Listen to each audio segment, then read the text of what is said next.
guys, this is me, Arkidos.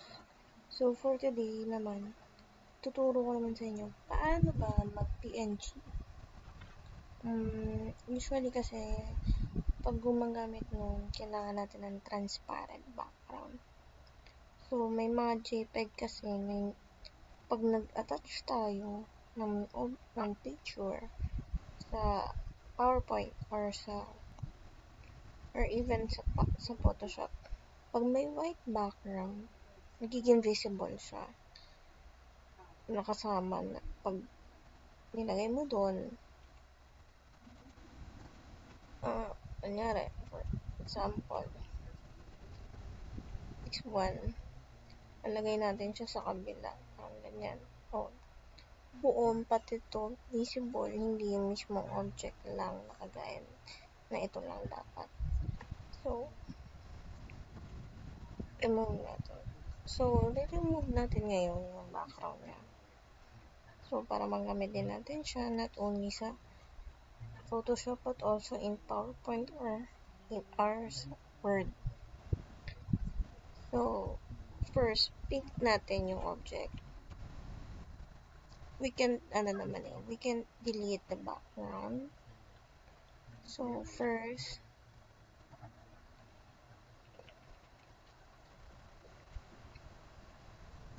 click natin yung needed na object. Or like, for example, this one. Ito yung kailangan natin. Then, ito. Sundan nyo tong arrow ko. Then, ito yung i-click.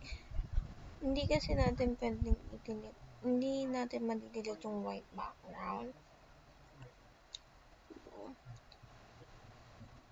Na like ito. Hindi natin ma-delete yung background niya. Ang ma-delete natin ito. So, hindi. Okay. So, ang gagawin natin dyan is ito lang, layer mask. Pagka-layer mask, ito na yung transparent. Hindi na siya white. So, move natin. Try natin. Then, now, ayan na siya ngayon. Without background. So, pwede na natin siyang i-attach sa kahit anong like sa PowerPoint, if gusto natin ilagay, or even paggagawa tayo ng boards. Diba? So, save lang natin siya sa dito sa ating desktop, if ever. Then, PNG. Save natin ngayon. So, next is PowerPoint. So, insert tayo ng picture from the device.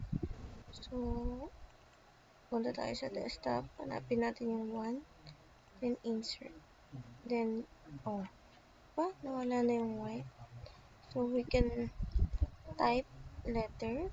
Even dito na kahit na magpas-lagpas tayo, ganyan. Unlike yung picture lang talaga siya na.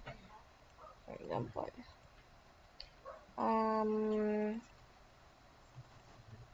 tayo ng mga sofa.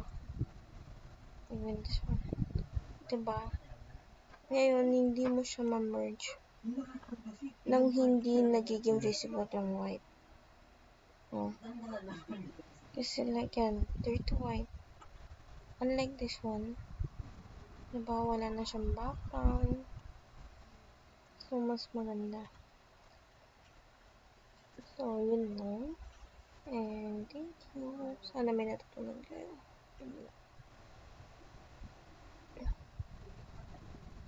Don't forget, layer mask lang siya. First, click the object, then layer mask. Yun lang. Tapos, save nyo as PNG, not JPEG. Pag JPEG kasi, mare-retain pa rin yung white background. But PNG, magiging transparent na yung background niya. Okay. Thank you.